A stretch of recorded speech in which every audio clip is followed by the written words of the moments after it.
Good morning everyone, my name is Rahul और आप देख रहे हैं डेली स्टॉक। तो चलिए बात करते हैं भाई इंटरेस्ट रेट की। तो आरबीआई ने जो 25 बेसिस पॉइंट कट किया था, प्राइवेट बैंक और गवर्नमेंट बैंक है उन्होंने अपने इतने एडजस्ट किए हैं जो 1, 2 या 3 साल से कम के टेन्योर पीरियड के जो एफडी है उसमें बहुत सारे एडजस्टमेंट किए हैं बैंक ने। जो एसबीआई ने है भाई, वो रेट है एसबीआई का 6.45 से घटाकर 6.40 कर दिया है, और जो सीनियर सिटीजन के लिए है वो 6.95 से 6.90 कर दिया है, जो मतलब कि 5 बेसिस पॉइंट घटाए हैं, ज्यादा तो नहीं घटाया है। और जो H D F C bank ने भी है भाई, वो अपने इंटरेस्ट रेट थोड़े कम करे हैं 18 महीने से, और जो 21 महीने से कम वाले इंटरेस्ट रेट है उसमें 15 बेसिस पॉइंट कम किए हैं। यानी कि ये प्राइवेट सेक्टर बैंकों ने थोड़ा ज्यादा इंटरेस्ट रेट कम किया है कंपेयर टू गवर्नमेंट सेक्टर। और बाकी का अभी पॉज करके भाई चार्ट में देख ही सकते हो, 6.45 इंटरेस्ट रेट अब मिलेगा, जो कि पहले था 6.60।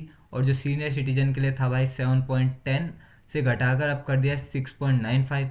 इसमें 5 सीनियर सिटीजन के लिए 5 बेसिस पॉइंट कम किया, और जो कॉमन सिटीजन है उनके लिए 15 बेसिस पॉइंट कम किया। यानी कि थोड़ा आपको कम इंटरेस्ट रेट मिलेगा कंपेयर टू पहले जो मिलता था। और जो ये इंटरेस्ट रेट है वो 18 तारीख से शुरू होने वाले हैं। अब बात करते हैं भाई भारत टैक्सी ऐप की, जो कि इंडियन गवर्नमेंट लॉन्च करने वाली भाई दिल्ली में जनवरी 1 से ये लॉन्च होगा। और अभी के लिए तो ये दिल्ली में लॉन्च होने वाला है, पर आने वाले समय में इसको 20 से ज़्यादा सिटीज़ में लॉन्च करने की तैयारी है इंडियन गवर्नमेंट की। और ये ओला उबर की तरह ही होगा, जैसे कि आप ओला उबर में बुक कर सकते हो अपनी राइड, वैसे ही सेम टू सेम वही ऐप है। बट इसमें जो है एडवांटेज दोनों को होगा, ड्राइवर को भी मिलेगा और जो पैसेंजर को मिलेगा। ड्राइवर को जो है वो 80% फीस जाने वाली है भाई डायरेक्ट, यानी कि उसके पॉकेट में थोड़ा पैसा ज़्यादा बचने वाला है, और 20% कट जो है वो ऐप रखेगा।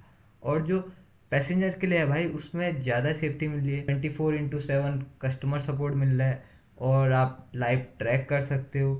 और सबसे मेन बात, इंडियन गवर्नमेंट बैक्ड है भाई, तो सेफ्टी के लिए थोड़ा और अच्छा हो सकता है। और ये भाई एंड्रॉइड और आईओएस दोनों में काम करेगा। और इसमें ऑलरेडी भाई बिना ओपन हुई 56,000 जो ड्राइवर है उन्होंने ऑलरेडी रजिस्टर कर दिया। और जो इससे भाई ओला और उबर का तो कंपटीशन बहुत टफ होने वाला है। जिस भी सेक्टर में भाई इंडियन गवर्नमेंट घुसती है भाई, उस सेक्टर में कंपटीशन तो बहुत टफ हो जाता है। अब देखते हैं भाई कैसे मैनेज करती है, अगर चलता भी है या नहीं, या कौन प्राइवेट सेक्टर आगे या गवर्नमेंट सेक्टर आगे बढ़ती है। अब बात करते हैं भाई गवर्नमेंट की। जो गवर्नमेंट है भाई, सिक्योरिटीज मार्केट कोड बिल लाने की तैयारी कर रही है। जो इस बार जो विंटर सेशन हो रहा है पार्लियामेंट में, उसमें ये बात चल रही है कि, और जो इसका मेन ऑब्जेक्टिव होगा वो है जो बिजनेस को है वो मॉडर्न तरीके से ऑपरेट करना। इसमें जो पहले बहुत सारे पेपर वर्क लगते थे फालतू के, यहाँ घुमाया वहां घुमाया, सीधा मॉडर्न तरीके से होगा, लेस पेपर वर्क होगा, जिससे भाई बिजनेसमैन का सिर दर्द हो जाता था बिजनेस करने से पहले ही। अब इस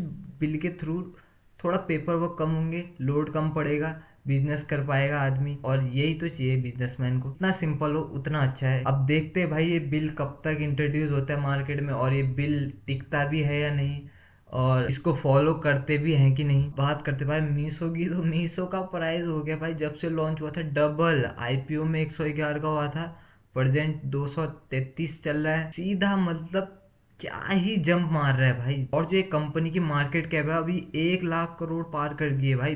बहुत ही जबरदस्त रिटर्न देखने को मिला है भाई। जिसने भी आईपीओ में इन्वेस्ट किया होगा आईपीओ के दौरान भाई, आज तो क्या ही रिटर्न बनाया होगा उसने, सीधा 100% का रिटर्न बना होगा। इस शेयर की डिमांड इतनी क्यों बढ़ी मैं बता दूं। जो मीशो ने किया है ना, टियर 2 टियर 3 और टियर 4 की जो ऑडियंस है उनको अच्छी तरीके से यूटिलाइज और कैप्चर किया भाई। आज गली गली या बहुत दूर दराज जो गांव है वहां तक मीशो पहुंच, जिसमें अमेजोन और फ्लिपकार्ट जैसी बड़ी बड़ी कंपनियां लैग कर रही है। तो इसकी वजह से मीशो का जो प्राइस है बहुत भाग रहा है। अब बात करते हैं भाई रुपी की। जो रुपी है भाई 91 को टच किया है, और जो पिछले 4 महीने में आरबीआई ने $30 बिलियन स्पेंड किया भाई रुपीज को स्टेबलाइज करने के लिए, तब भी नहीं कर पाई। जून और सितंबर के महीने में आरबीआई ने $18 बिलियन स्पेंड किए थे, अक्टूबर में 10 बिलियन किए। के पास $686 बिलियन का रिजर्व पड़ा हुआ है, जो कि था पहले 703 बिलियन का। $30 बिलियन कम हो गए स्टेबलाइज करने के चक्कर में भाई, पर कुछ बेनिफिट तो देखने को खास नहीं मिला भाई। रुपये की हालत बहुत ही बेकार है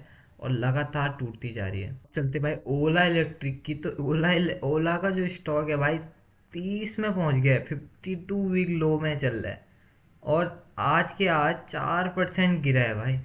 और क्यों गिरा है, क्योंकि जो ओला के फाउंडर है भविष्य अग्रवाल जी, उन्होंने अपने स्टेक बेचे भाई, अपने शेयर बेचे हैं 200 करोड़ के, वो भी 2 दिन के अंदर 200 करोड़ के जो अपने शेयर है वो बेचे। क्यों बेचे?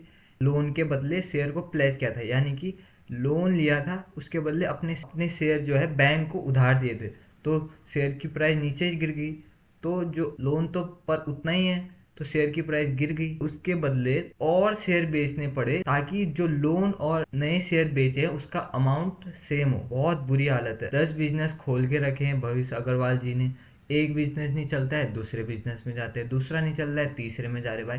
एक में टिकेंगे तो इतना लॉस नहीं होता। आज का मार्केट आप देख सकते हो भाई, निफ्टी 50 ओपन होते ही नीचे गिरा थोड़ा सा, थोड़ा ऊपर आया, बस बीच में खत्म हो गया।